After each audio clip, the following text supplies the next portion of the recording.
Bore da iawn I chi gyd ar Sul arbennig, Sul y cofio fel hyn. Mae'n hyfryd I weld chi yn aelodau, yn gyfeillion, yn ymwelwyr, a phawb sy'n ymuno â ni a dros y wefan hefyd. Lovely to see you on this special Remembrance Sunday. And we're starting a little early, of course, to do the remembrance at 11 o'clock. But we sing together now our opening hymn, number 8. Number 8, and because we have the poppy wreaths, you'll have to listen carefully to the numbers of the hymns. Number 8, Rif yr Wythfed. Arglwydd, dangos I mi heddiw sut I gychwyn ar fy nhaith, sut I drefnu holl flynyddoedd fy nyfodol yn dy waith. Tyn fi atat, tro fy ffyrdd I gyd yn fawl, Rif yr Wythfed yn rhaglen y gymanfa.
Chapter 1, and verses 10 to 31. If you're following in the English Bibles, in your pews, we're on page 1159. 1159. First letter Corinthians, first chapter, beginning at verse 10. Achos ych chi am dilyn yn y Gymraeg i ni ar dudalen 180. Ymraniadau yn yr eglwys. Rwyf yn deisif arnoch gyfeillion yn enw ein harglwydd Iesu Grist, ar eich hwy oll fod yn gytun, na foed ymraniadau yn eich plith, ond byddwch wedi eich cyfannu yn yr un meddwl ar un farn, oherwydd hysbyswyd fi amdanoch fy nghyfeillion gan rai o di cloe, fod cynhennau yn eich plith. Yr hyn awlygaf yw fod pob un ohonoch yn dweud yr wyf fi'n perthyn i blaid Paul, neu minnau i blaid Apollos, neu minnau i blaid Cephas, neu minnau i blaid Crist. Aeth Crist yn gyfran plaid, a'i Paul a groeshoeliwyd drosoch chwi, neu a fedyddiwyd chwi yn enw Paul. Yr wyf yn diolch i Dduw na fedyddiau sy'n neb ohonoch, ond Crispus a Gaius. Peidiad neb y dweud i chwi gael eich bedyddio i'm henw i. O do, mi fedyddiais deulu Stephanos hefyd. Heb law hynny, ni wn a fedyddiau sy'n neb arall. Nid i fedyddio yr anfonodd Crist fi, ond i brygethu'r efengil, a hynny nid a doethineb geiriau rhag i groes Crist golli ei grym. O blegid y gair am y groes, ffolineb i'r rhai sydd ar lwybr colledigaeth, ond i ni sydd ar lwybr iachawdwriaeth gallu Duw ydyw. A mae'n ysgrifenedig, dinistraf ddoethineb y doethion, a dileaf ddeall y deallus. Pa le am ai'r un doeth? Pa le am ai'r un disgedig? Pa le am ai ymresymydd yr oes bresennol? Oni wnaeth Duw ddoethineb y byd yn ffolineb, oherwydd gan fod y byd yn noethineb Duw wedi methu adnabod Duw trwy ei ddoethineb ei hun. Gwelodd Duw yn dda drwy ffolineb yr hyn yr ydym ni yn ei bregethu, achub yr rhai sydd yn credu. A mae'r Iddewon yn gofyn am arwyddion a'r groegiaid hwythau yn chwilio am ddoethineb, eithir na ni pregethu yr ydym Grist wedi ei groesoelio, yn dramgwydd i'r Iddewon ac yn ffolineb i'r cenhedloedd, ond i'r rhai a alwyd yn Iddewon a groegiaid, y mae'n Grist gallu Duw a doethineb Duw, oherwydd y mae ffolineb Duw yn ddoethach na doethineb ddynol, a gwendid Duw yn gryfach na chryfder dynol. Ystyriwch sut rai ydy chwi a alwyd gyfeillion, nid oes rhyw lawer ohonoch yn ddoeth yn ôl safon y byd, nid oes rhyw lawer yn meddu awdurdod, nid oes rhyw lawer o dras uchel, ond pethau ffôl y byd a ddewisodd Duw mwyn cywilyddio'r doeth, a phethau gwan y byd a ddewisodd Duw i gywilyddio'r pethau cedirn, a phethau distydl y byd, a phethau dirmigedig a ddewisodd Duw, a pethau nid ydynt i ddiddymu'r pethau sydd.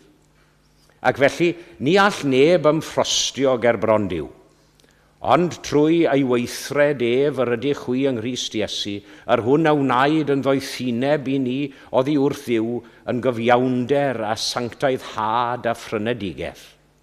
Felly, fel y mae'n ysgrifenedig, y sawl sy'n ymffrostied yn yr arglwydd.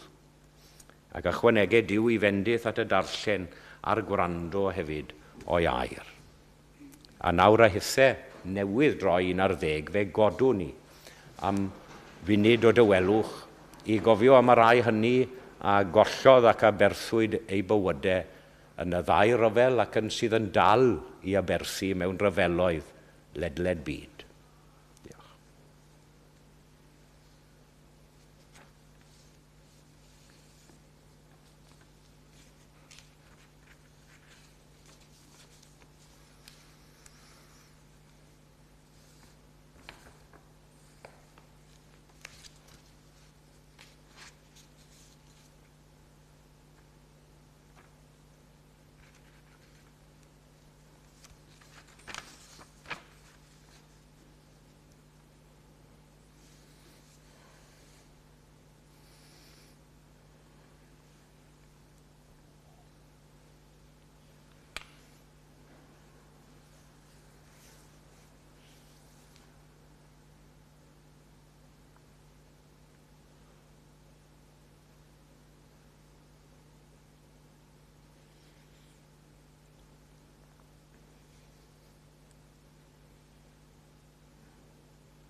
Gweddiwn. Duw a thad ein harglwydd Iesu. Da yw'n heddiw i gofio ac i ddysgu. I gofio gwersi'r gorffennol, beth yw cost ryfel a beth yw pris heddwch. Beth yw maint creulondeb dyn at ei gydddyn. A mesur hefyd yr hunan aberth dros eraill. Lord God, on this day we are called to remember the past. All those who have lost their lives in the course of wars, the horrors that they endured and the sacrifices they made. And we pray now for peace in our world, a war-torn world.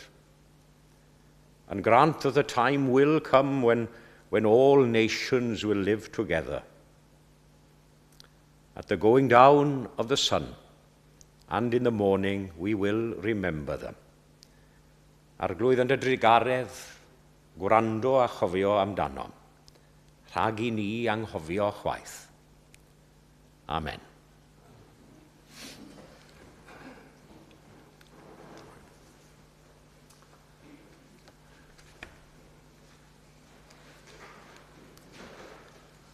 Ac fe ganwn ni eto gyda'n gilydd yr ail emyn, sef rhif 4, number 4, rhif 4.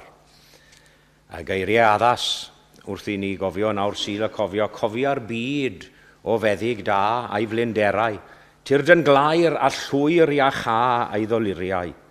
Cod y bobloedd ar ei traed I thwasneithi, ti a'i prynais trwy dy waed, dirion Iesu, rhif 4.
A chyfle ni nawr I ddod ger bron Duw mewn gweddi. Let us pray together.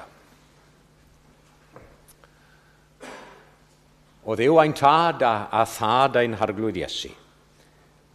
Ti sydd wedi ein caru ni ac wedi ein gosod ni ar y ddeiar I fyw yn gytun fel pobloedd ac fel gwledydd gwahanol. I ni'n diolch i ti am gymdeithas pobl a'i gilydd. Ac i ni'n diolch i ti hefyd am bob enghraifft ar hyd y canrifoedd o bobl yn byw yn heddychlon yng nghwmni ein gilydd.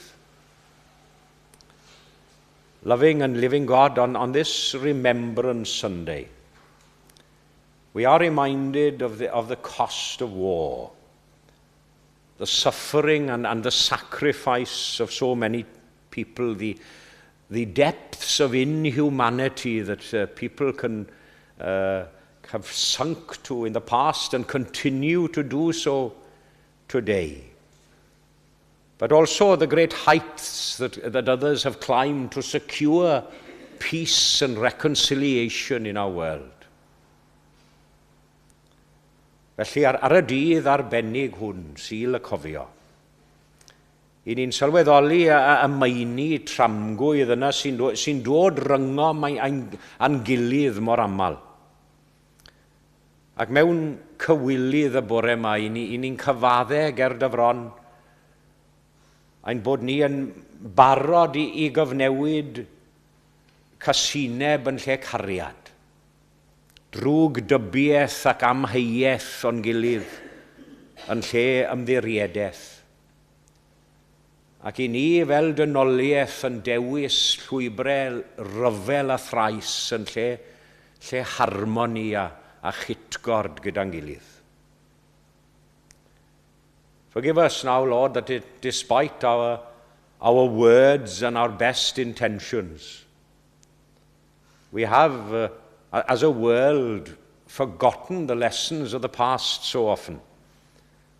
And we still continue along this way of war and conflict instead of peace and harmony, instead of the way in which you would have us live. Maddau ni yn awr o arglwydd am ddinistrio'r bywyd sanctaidd hwnnw. Y bywyd yna a grewyd gen i ti ar ein cyfer ni gyd. Ac am lygru y cariad hwnnw. Y cariad a ddatguddiwyd i ni ymherson dy fab Iesu. Ac fel dywyd yr emyn, maddau dirion arglwydd irfawr fai y bobloedd. Maddau rwysg aniwiol ein holl beneithiaid ni. Tywys hwyntith lwybrau, arglwydd y lluoedd. Llwybrau hyfrydwch dy gymdeithas di. And we think, especially this morning, for those now who are suffering because of war and conflict in our time. Those innocent people always, the innocent that are caught up in the fighting in so many different places in the world. We think especially of Gaza and Lebanon, of Yemen, of Ukraine and many other places where conflict and wars are going on. The widows, the women and children, the orphans who have to live and suffer the consequences of war. Cofiwn hefyd y bore yma am bawb sy'n dioddau falle oherwydd ryfeloedd personol fel petai, tu fewn iddyn nhw eu hunain. Mae ryfel yn gallu bod yno ni gyd falle unigedd a thristwch, galar a phoen. Problemau o fewn perthynas neu o fewn y teulu. I ni meddwl am bobl nawr gyda'i ryfeloedd personol nhw. I ni wedi canu am y balm yn Gilead yn yr emyn y bore yma. A gad iddyn nhw a phawb arall i sylweddoli bod na falm i'r enaid clwyfus ar eu cyfer nhw. And finally, Lord, we commit ourselves to your keeping. We ask you to bless us and to keep us. We ask your blessing on this evening's singing festival, y Gymanfa Ganu, wrth i ni ddod ynghyd fel eglwysi yn Llundain. Bydd gyda'r cyfan a boed i'r cyfan i fod yn glod i ti ac yn fendith i ni. Maddau ni felly am bob diffyg a bai a weli ynom, a mae'n bod yn dod yn awr yn y difar yn enw ac yn haeddiant Iesu ei hun. Amen.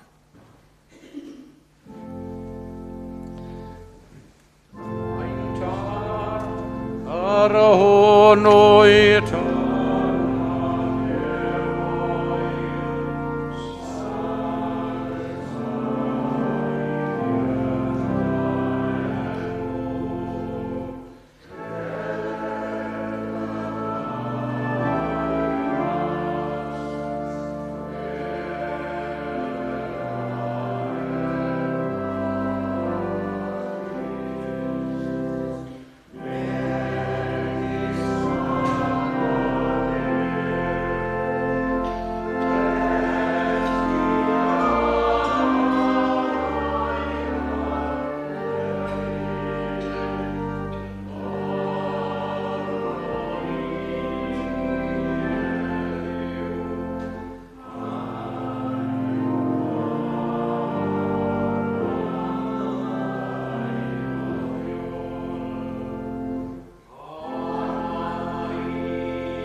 Wel, croeso cynnes i aelodau i gyfeillion ac i ymwelwyr unhoedfa fyreol ar Sul y Cofio, a croesawn hefyd bawb sy'n ymuno ni ar y we. A very warm welcome to members, friends and visitors to our Remembrance Day service, and welcome to all those of you who are also joining us on YouTube.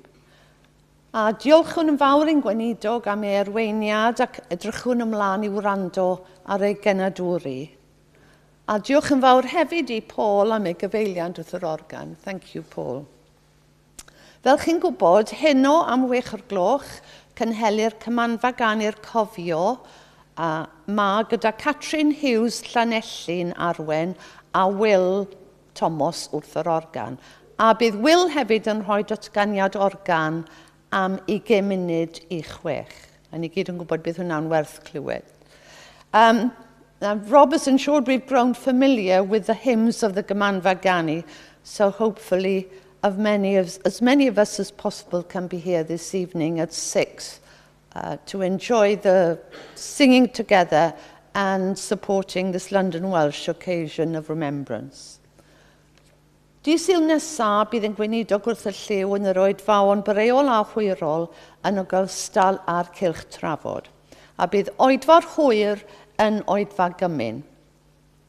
Dydd Mercher ym hanner dydd fel arfer bydd oedfa ganol wythnos fer gyda the a chyfle am sgwrs i ddilyn. After the November the 20th midweek service, there'll be a monthly organ recital at 1:05 with Thomas Allery, Director of Music of St. Mary Le Bow and the Temple Church, performing. Dyddiad i'r dyddiadur, bydd cennon Nadolig yr Eglwys ar ôl oedfa'r bore ar ddydd Sul Advent ar Ragfyr y cyntaf. The chapel's Christmas lunch will take place after the morning service on the first Sunday of Advent on December the 1st.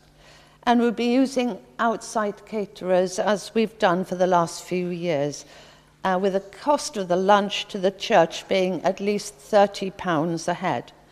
A bydd angen gwybod faint ohono ni sy'n bwriadu ymuno yn y gino, ac wrth gwrs mae croeso I bawb beth bynnag y gallwch gyfrannu tuag at y gost. We do need to know the numbers for the lunch as soon as possible, so could you please sign your name on the list in the lobby if you'd like to attend. Cofiwch ddod lawr i'r neuadd I gael te a chyfle I gamdeithasu ar ôl y rhoedfa. Do please join us for tea and fellowship downstairs in the hall after the service. Cynawr fydd amgylch I dderbyn eich rhoddion, and now we'll come round to receive your gifts. Diolch yn fawr.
Ein roddion addagwn I ti arglwyddiwr, a diolch am dderbyn yn gasonodd stor.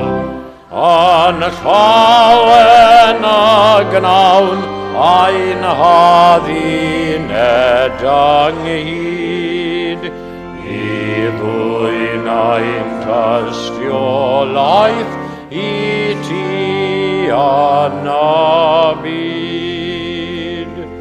Amen.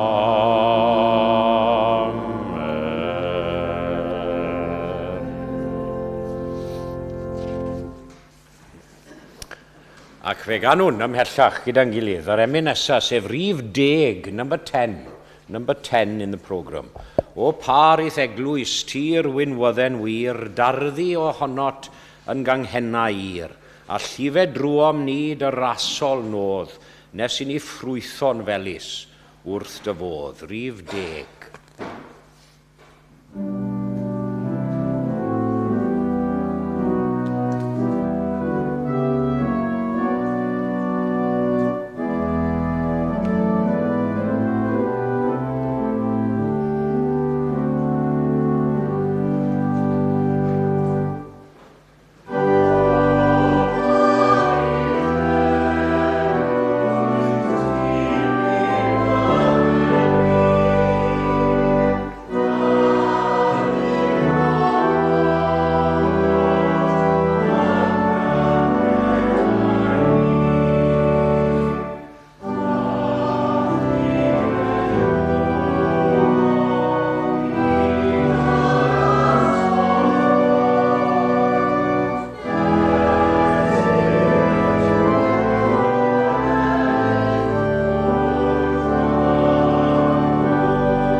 dau destun ar eich cyfer chi a bore yma. I have 2 texts, but don't worry, only 1 sermon.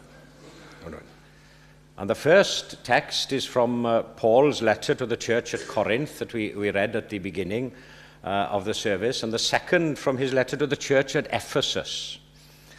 A dyma nhw yn y Gymraeg I ddechrau, yn Gymraeg in Welsh to start with.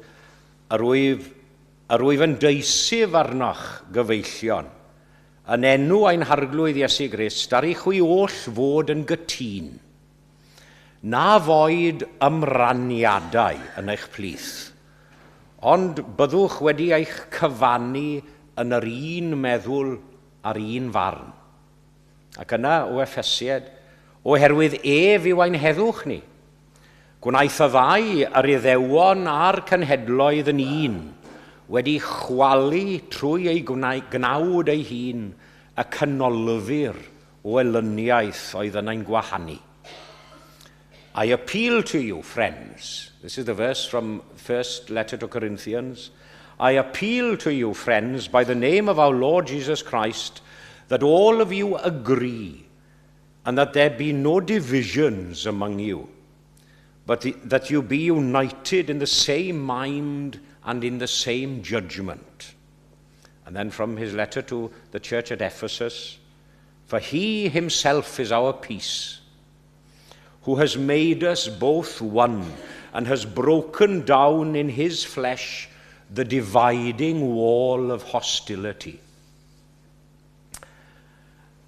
Now, the Apostle Paul had spent 18 months in Corinth, and he'd been establishing and nurturing a church for Jesus Christ there in Corinth.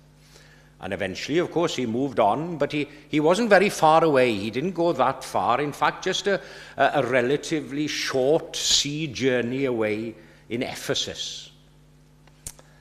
Ond oedd e'n dal mewn cyswllt cyson ar eglwys yng Nghorynth, ac yn ymwybodol iawn o beth oedd yn mynd mlaen yno yng Nghorynth. And of course, he'd heard about the division which had arisen in the church he'd left behind. There was Paul's party, a party of Paul, the more liberal-minded. Now that sounds, you think of what a hardliner Paul was, you'd think it was the hardline party, but no, they were more liberal in accepting other people other than Jews into the church. Then there was the Cephas, the Cephas party. They were the more conservative-minded. Then there was the Apollos party, perhaps the more intellectual. And then there was a Christ party, perhaps the more religious-focused. And because of these divisions within the church, Paul wrote, I appeal to you, friends, by the name of our Lord Jesus Christ, that all of you agree, and that there be no divisions among you, but that you be united in the same mind and in the same judgment. That doesn't mean that we can have our differences, but basically to agree at the same road, the same way. A chi mod mewn dinas a byd hefyd lle oedd paganiaeth mor gryf ar y cyfnod yma, a'r eglwys I hunan mor wan. Roedd Paul yn sylweddoli bod yr ymraniadau yma yn yr eglwys, ond nhw'n beryglus I ddechrau, pethau peryglus, ond nhw'n hyll ac yn niweidiol. A'r cyfan yn cael ei grybwyll o fewn geiriau'r adnod 10 yma o'i lythyr cynta at yr eglwys yng Nghorynth. Dangerous divisions, ymraniadau peryglus. That's my first observation for you this morning on this Remembrance Sunday. Dangerous divisions. J.B. Lightfoot was an eminent Victorian theologian and one-time Bishop of Durham. And he says that the Greek idiom used by Paul to agree, in this section, agree, it comes from the world of politics. And it was the phrase used when 2 warring countries or 2 opposing political parties came together in agreement. It signified that the two opposing sides had turned their backs on all their disagreements and their old enmities and their old tensions, and were beginning a new phase of, a new period of cooperation. Gobeithio, gwelwn ni'r gytuno o'r un fath yn America ar hyn o bryd wedi'r cyfnod diweddar yma, erchyll ofnadw, ynddo fe? Dangerous divisions ar ôl yr etholiad wythnos diwetha. The word implies that Paul sees these divisions in Corinth in terms of a struggle or a battle, and such tension within the church was bound to be dangerous, as it is in the world, causing the work and witness of the church to suffer as a consequence. Byddai llwyddiant yr eglwys, wrth gwrs, yn cael ei fesur yn hermau llwyddiant un o'r pleidiau gwahanol yma. So un plaid yn gryfach na'r llall, neu'n llwyddo i ennill mwy o ddilynwyr na'r llall. Na chi beth beryglus? Ie, un o'r pleidiau gwahanol. Ac o'r herwydd yn angenreidiol felly yn golygu bod priod waith yr eglwys o ledaenu neges efengil Iesu Grist yn mynd i ddioddef oherwydd. Because the energy and the effort which should be taking the church out into the world, spreading the good news of the gospel, it was being channeled and utilized within the internal struggle within the walls of the church.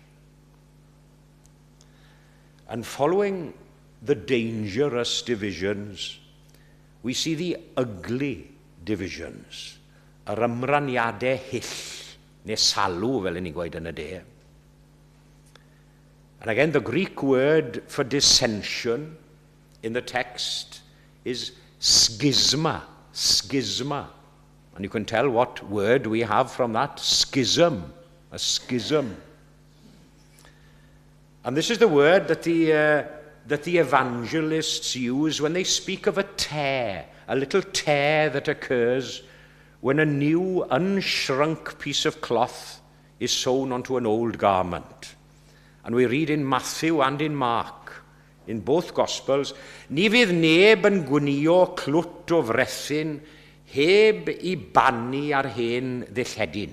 No one sews a piece of unshrunk cloth on an old garment. If they do, the patch tears away from it, the new from the old, and a worse tear is made. A mae yna ddigon o enghreifftiau eraill yn y Testament Newydd o'r gair yma'n golygu rwyg o fewn yr eglwys a'r gymdeithas.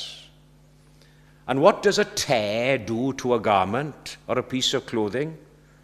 Doesn't it make it ugly or unattractive or undesirable? It spoils it, as I say.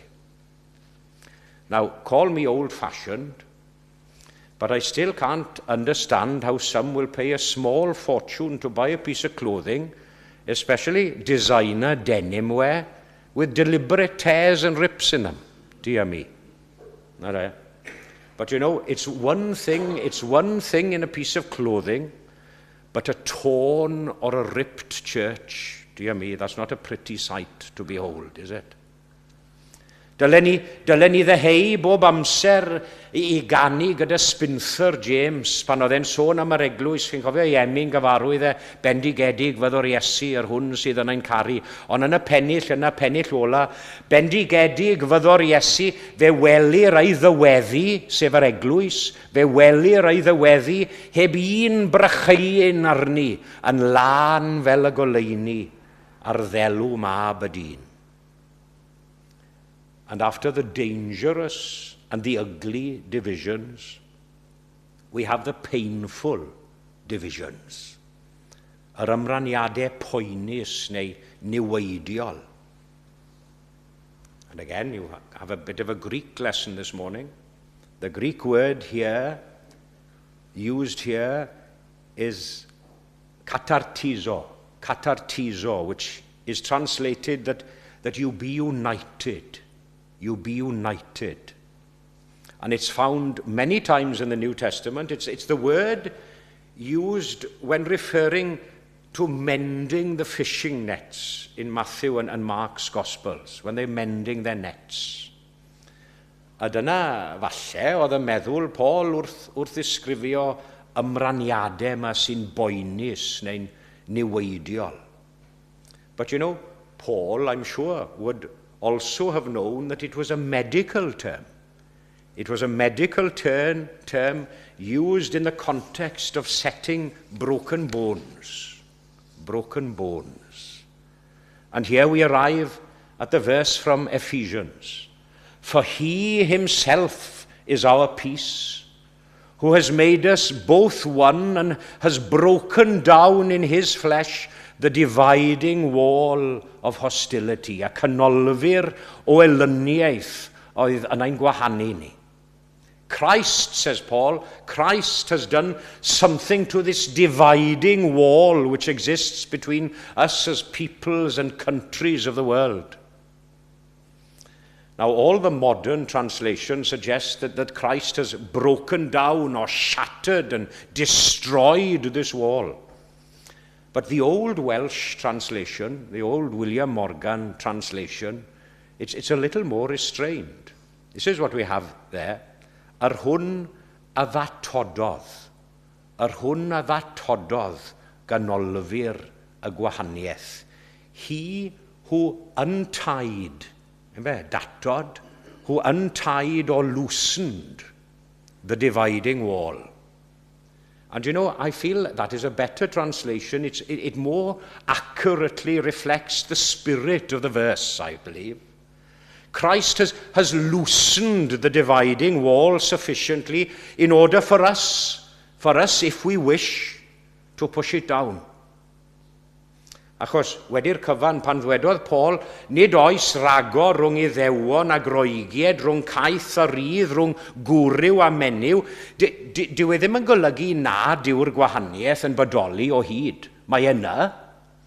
Yeah, the point is that these differences, they haven't ceased to exist, have they? Of course, there is a difference between a Jew and a Greek. Yes. There must be a difference between a slave and a free man. There's an obvious difference, a physical difference between a man and a woman. They're not the same. But what he is saying, I believe, was that these differences, which at one time counted for so much among the Jews, now counted for nothing. Nothing among those who believe in Christ and accept him as their Lord and Saviour. Mae Christ wedi datod y canolfur o wahaniaeth mwyn i ni ddymchwel a gwthio'r wal I lawr os yn ni am wneud. And on this Remembrance Sunday, with so much war and conflict and political unrest and turmoil in so many places in the world, it's a reminder, isn't it? It's a reminder that divisions still exist. Of course they do.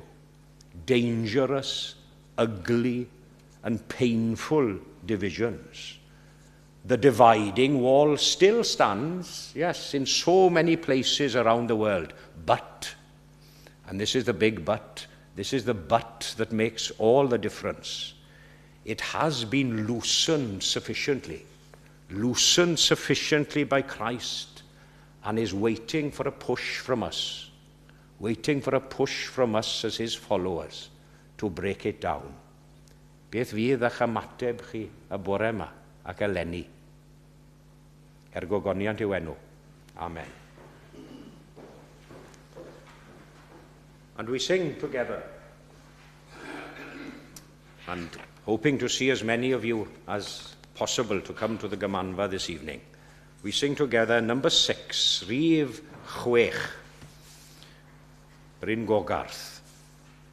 Chydig ffydd, ble rwy ti'n llechu, cymer galon gwnaed y ran, obaith egwan, ble rwy tithau, tyn dy gledd o blaid y gwan.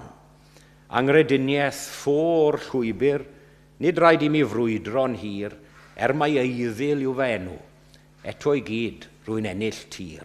Rhif 6.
Gawn ni roi ein gofal nawr i'r arglwydd. Let us commit ourselves to God in prayer.